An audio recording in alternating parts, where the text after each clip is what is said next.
Hallelujah, hallelujah, hallelujah, hallelujah, hallelujah. Sumainyo ang Panginoon. At sumaiyo rin. Ang mabuting balita ng Panginoon ayon kay San Marcos. Papuri sa iyo, Panginoon. Noong panahong iyon, nagtungo si Jesus sa lupain ng Tiro at tumuloy sa isang bahay doon.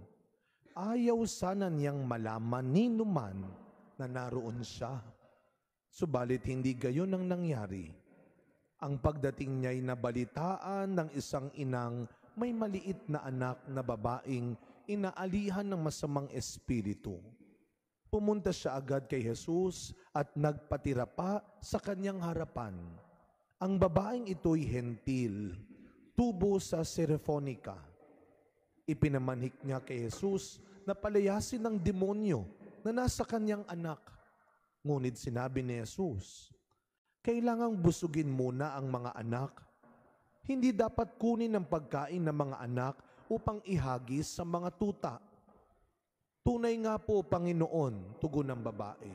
Ngunit, ang mga tuta mang nasa ilalim ng hapag ay naninimot ng mga mumong nalalaglag ng mga anak. Kaya't sinabi sa kanya ni Jesus, dahil sa sinabi mo, maaari ka nang umuwi. Iniwan na ng demonyo ang iyong anak. Umuwi ang babae at naratnan niya sa higaan ang bata. Iniwan na nga ng demonyo. Mga kapatid, ang mabuting balita ng Panginoon. Pinupuri ka namin, Panginoong Hesukristo. Good evening po sa inyong lahat. Good evening po, Father. Alam niyo po, kinakabahan ngayon si Kuya Alvin, no? Dahil tayo po ay nagtetest ngayon ng ating live streaming mass, no? Dahil simula nung dumating ako ng Lunes o wala pa yata ako dito ay wala na akong dinulot sa kanila kundi stress, no? Stresso dahil marami tayong mga magiging bagong mga kaparokya, hindi lang physical kundi online, no?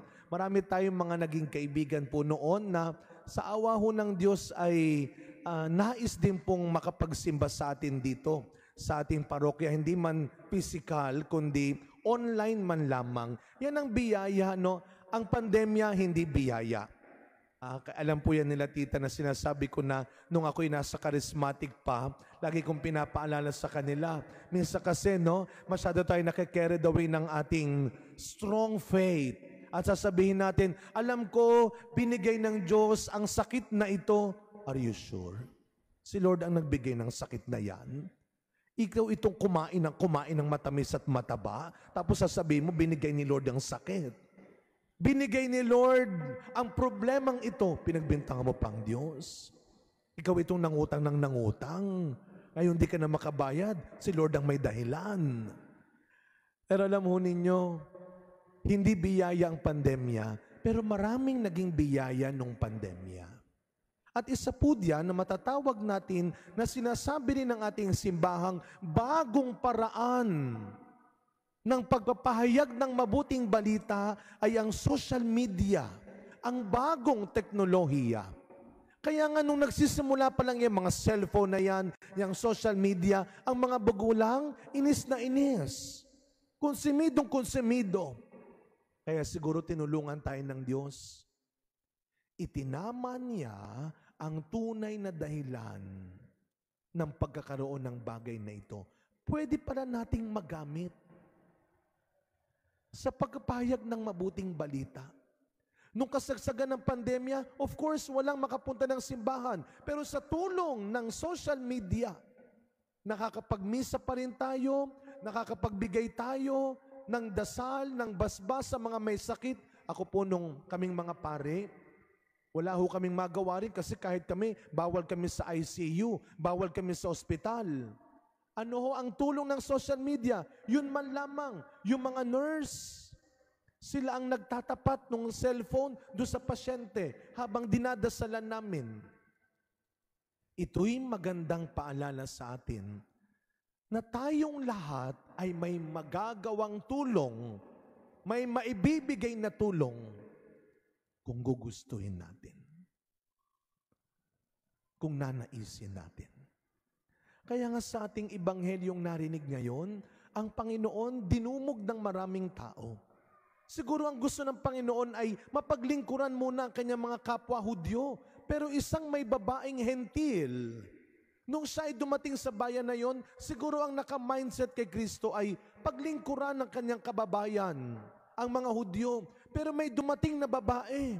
Hindi lang basta babae, nanay. Kung meron man sigurong kakaibang regalo ang Diyos sa mga nanay, ang pagiging makulit.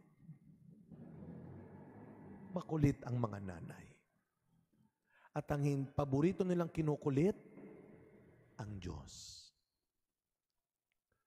Kinukulit nila lagi ang Diyos dahil hindi sila sumusuko sa mga anak nilang matigas ang ulo. Dahil hindi sila sumusuko sa mga asawa nilang pasaway. Dahil hindi sila sumusuko sa mga taong humihingi ng dasal sa kanila. Makulit.